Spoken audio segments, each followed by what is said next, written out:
Hey guys, Horror Man back for another review. So today we're going to take a look at the DC Collectibles Batman The Adventures Continue Red Hood. Now this figure is based off of the digital only for now comic series. It's basically continuing from where the Batman the Animated Series was, or where it left off. So you're getting these really cool Bruce Timm designs, but from characters that actually weren't in the original show. So let's hope that we'll get a movie or a new show out of this, but for now we just have this comic storyline. So taking a look at Red Hood here, you can see he's on this new orange and black packaging. So you got Batman in the back with the white eyes, and then it just has the logos all on the front. You can see Red Hood shown, and you can see they did continue the series. It says number 51 on the packaging here. You can see all the different accessories clearly displayed, pretty much what you would expect from an animated series figure. On the back of the packaging you really don't get much, just a flip-flop color pattern and then just some legal stuff and a UPC code. You know, it's funny, Red Hood actually did have an animated movie, but this is actually not based on that design, so hopefully we'll get to see that one of these days as well. So let's go ahead and get this out of the packaging and get a closer look. Alright, now just like the other figures in the series, you do get this little like checklist. So you got Batman the Animated Series on one side, and then Batman Adventures Continue on this side. And then when you open it up, you do get basically like a little checklist of characters. So you have ones that come out just before this series, and then you have the ones in the next wave. Alright, so here he is outside of the packaging.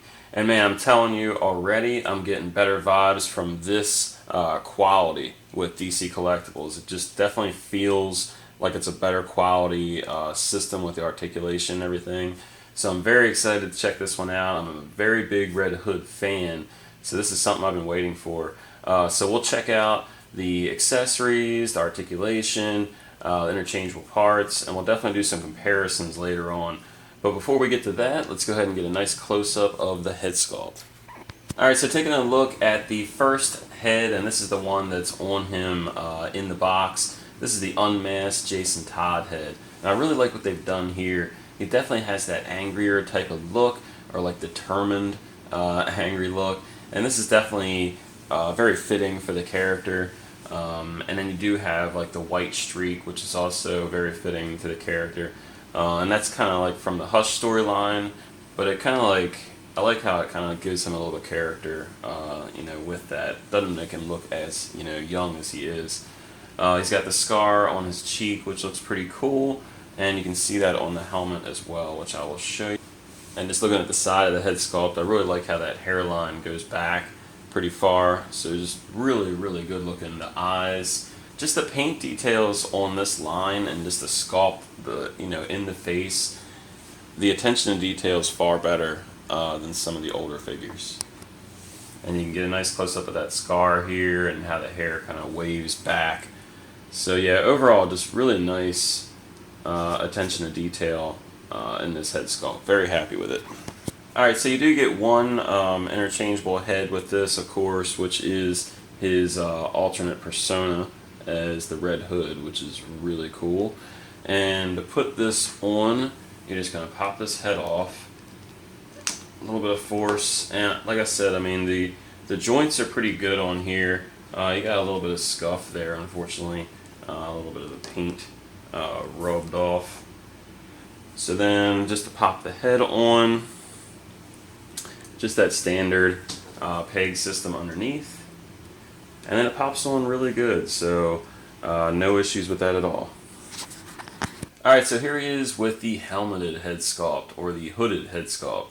And yeah, this looks amazing. I'm very, very happy with this. Now, like I said, you had the scar on his face, but you also have this little scar on the helmet itself. So that's kind of different. I assume that's going to factor into the storyline at some point.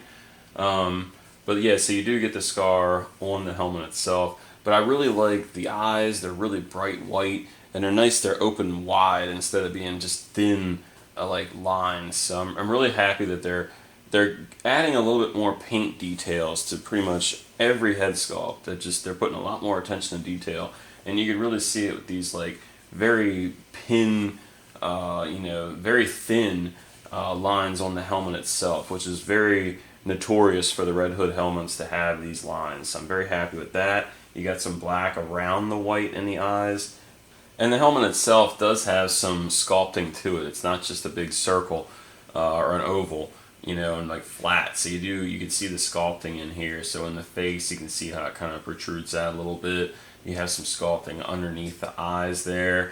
And you can also see the back of the helmet around where the ears would be. There's some sculpting details around there as well. Just really nice details overall in that helmet. Alright, so looking at the other sculpted details in the outfit, starting with the torso here, I really like the look and design of this Red Hood. It really fits in that Bruce Timm, that like Art Deco style and era. So this jacket is very reminiscent of something you'd see almost in like the Rocketeer or something like that. So I'm really happy with the design choice here. But it still has something in common with like the New 52. So this is exactly what I would see Red Hood in. So the design choices is just perfect.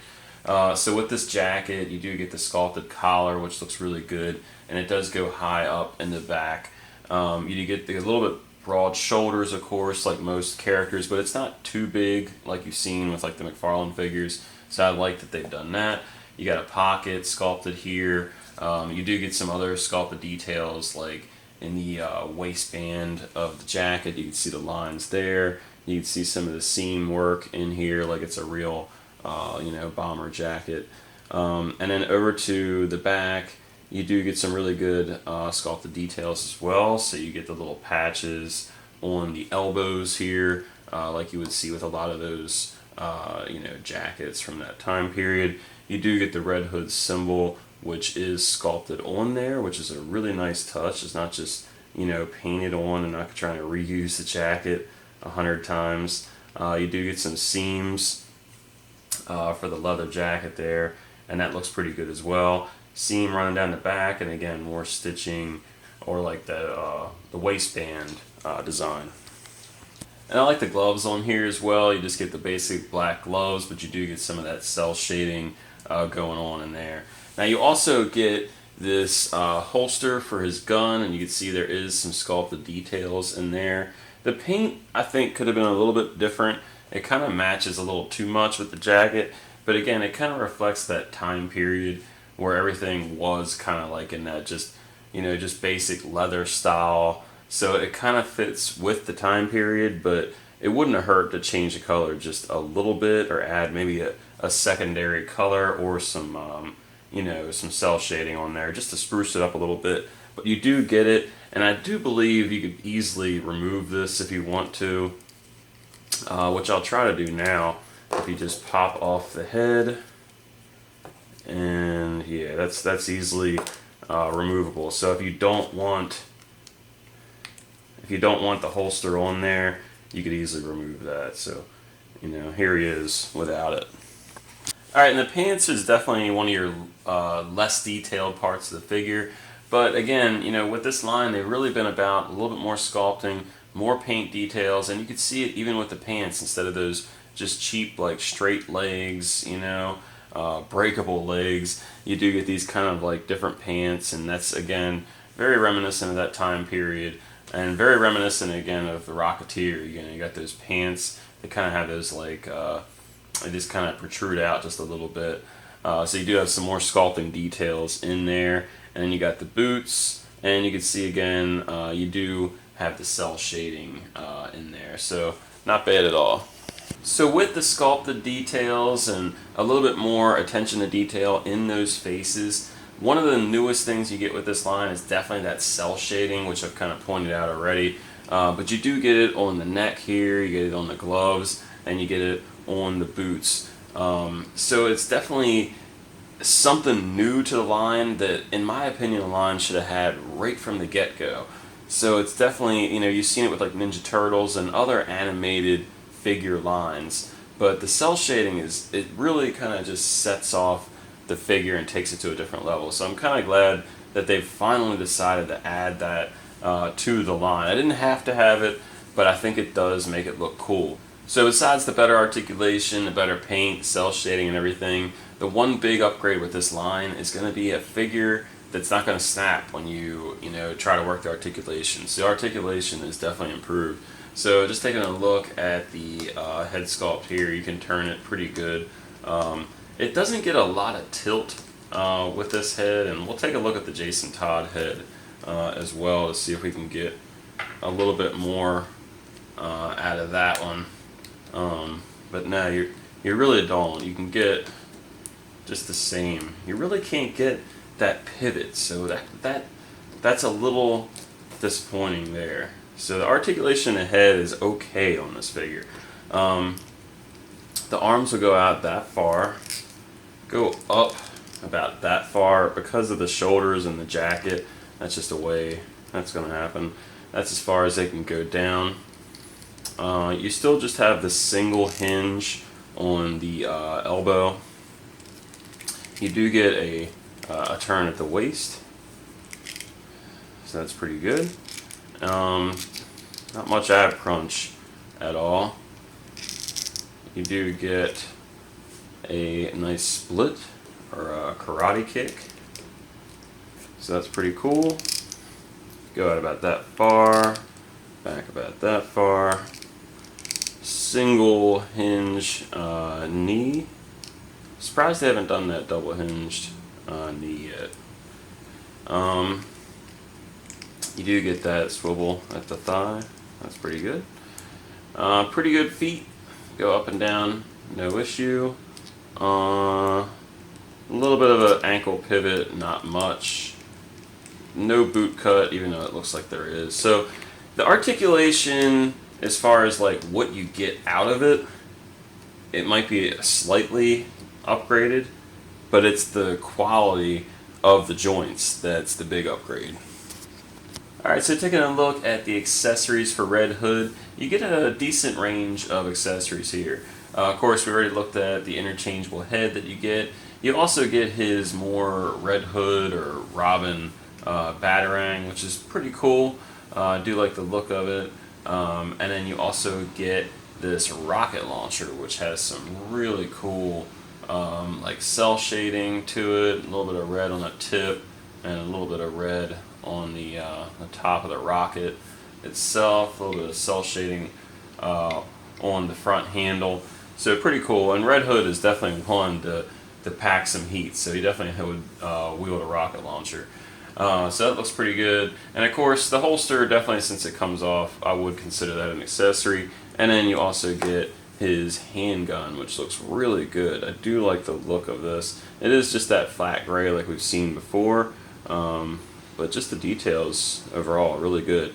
The only problem I have with this gun is that you only get one, and Red Hood is definitely notorious for dual wielding guns, or really, having a bunch of guns. So only having one handgun, I really wish we got two. Alright, so like most of these DC Collectibles animated figures, you do get a ton of hands with Red Hood here. So you do get the open hands, which are in more of a relaxed position, great for like action poses and things like that. You do get the fisted hands, which are on him right outside of the box. You get the more open gripping hands, which would be nice for holding larger items.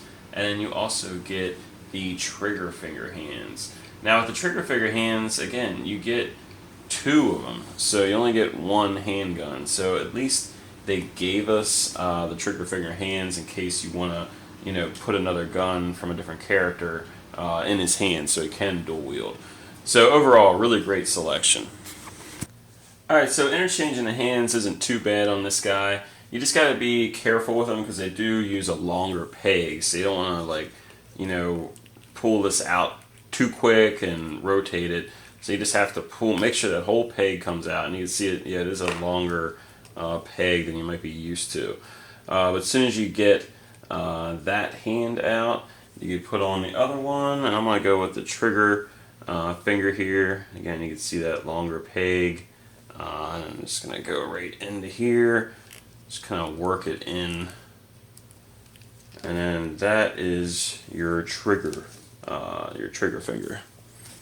Alright, and once you get the trigger finger hand on, you can put the handgun in that right hand pretty easily, or his left hand. The only problem, I gotta say, is this guard around that trigger is so thin. It is definitely going to break. Somebody's going to break for sure. So just be really, really careful with that. Alright, and here he is in a dual wielding pose. And I can't remember exactly what gun this is. It might actually be the Scarecrow's like dart gun from like the New Adventures or something like that. But it does kind of match with the Red Hood. So yeah, if you have dual wielding hands, so if you can find a gun that kind of matches that style, you could use a gun for him. So there's a couple different ways that I've tried to hold this rocket launcher, but I really wanted to do a double-handed pose, and I feel like the best way to really do it is to use both of the gripping hands. You don't get the trigger finger with that bigger gripping hand, so you can use the trigger, which makes more sense, but it kind of pops out of the hand because it's really not thick enough to hold that rocket launcher. So that's pretty much the best I've done as far as like a two-handed pose, and you know, you could try to work it a little bit better, you know, but if you want, you could just have him kind of holding it like that. And then also you can see you can put the gun in the holster, so I do like that it's an actual working holster for this figure. Alright, and here he is with his, what I want to say Batarang, but it's basically the Red Hood equivalent to the Batarang. So that looks pretty cool, and he does hold it very well in his trigger finger. The only other accessory I wish would have came with this figure is a knife, because I feel like Red Hood is more of like a knife wielding character. Even in his animated movie that he was in, he was able to cut Batman's lines, like so with when Batman would shoot like a grappling hook, Red Hood was the only one that had a knife that could actually cut through him. So I thought that was a cool aspect to the character, and you really don't get it with this figure. Instead, you get the Batarang, which looks good as far as like an action figure accessory, but I still think a knife would have been cooler. But overall, the accessories are really good. I love the interchangeable parts, so it's really hard to complain. Alright, so for the first comparison, here he is next to the Harley Quinn and the Batman, the animated series Batman. And you can see the height comparison is pretty good here. So Harley's much smaller, and Batman's definitely a bigger size than Red Hood is. Now this is the older Batman, so you don't have the cell shading on there. But overall, they look really good in terms of scale. And for the next comparison, here he is next to the Scarecrow, which is also from animated series, and this is actually the last wave of figures, so he is an improvement over the previous animated series figures, but I still think Red Hood is a better quality figure. And then here he is with Bane from New Adventures, Batman and Robin. You can see he's far bigger, so I do really like the scale comparisons within this line. Very happy how consistent it's been. Here he is next to the Batman vs. TMNT versions of Batman, Robin, and Ra's al Ghul. And if you remember, Ra's al Ghul was actually the one that brought Jason Todd back as he put him in their Lazarus pits. So it's nice to have these two next to each other. And I think the scale is actually pretty good. Even this Batman is a little bit more bulked up, so it looks pretty good with him. And then, of course, if you own those two packs, you can mix in the Ninja Turtles here, which look really good since they were made by the same people that actually sculpted Red Hood here. So same art direction, same sculptors, so they fit really nice with Red Hood and any of these animated series figures that you own. Alright, so for your Red Hood comparison, you got a couple customs on this side and more of the newer ones on this side. So you got the Emerald Archer custom, and he's on Figure Realm. And then this is a Jin Saotomi custom. And this is actually a DC Essentials figure. He just did the custom arms and did a different face sculpt. And of course this is the new one that we're reviewing. This is the Mattel version, which is pretty good. It just has some really weird flaws, like the guns don't come out of the holsters. That's really stupid. And then this is the DC Collectibles, more of a recent figure, so pretty good looking figure, and most of them are in 6-inch scale. This one's a bit more 7-inch scale, but it's nice to see all these Red Hoods, because this was a really hard costume defined for Red Hood for a long time. And they actually did make an animated movie Red Hood figure, but it was this little mini figure that came with a Blu-ray at Best Buy, so it's a kind of an exclusive. But you can see how much different the outfit is from that original animated movie. Alright, and then for the final comparison, here he is next to some other animated figures. So you have the NECA Toys Raphael from Teenage Mutant Ninja Turtles, the 1987 cartoon. Then you have Jason Voorhees from Friday the 13th, and he's a Toonie Terror character made by NECA, so it's kind of like an original design, kind of Scooby-Doo-ish. And then you have Skeletor, which is made by Mattel, also Super 7 makes him, and he's that old Filmation cartoon Skeletor. So Skeletor is way too big, he's definitely out of scale. But the other figures actually look pretty good. Jason's around the same height, so I think you can get away with some fun pictures. Alright, so that's my review of the Batman The Adventures Continue Red Hood figure. And man, I gotta tell you, DC Collectibles has really come back with this action figure line. And what I love about this figure is they've really addressed a lot of the flaws from those past figures. You know, the joints for the articulation, they just felt so much better. I mean, I really feel like I can move this figure around and I'm not afraid of it breaking.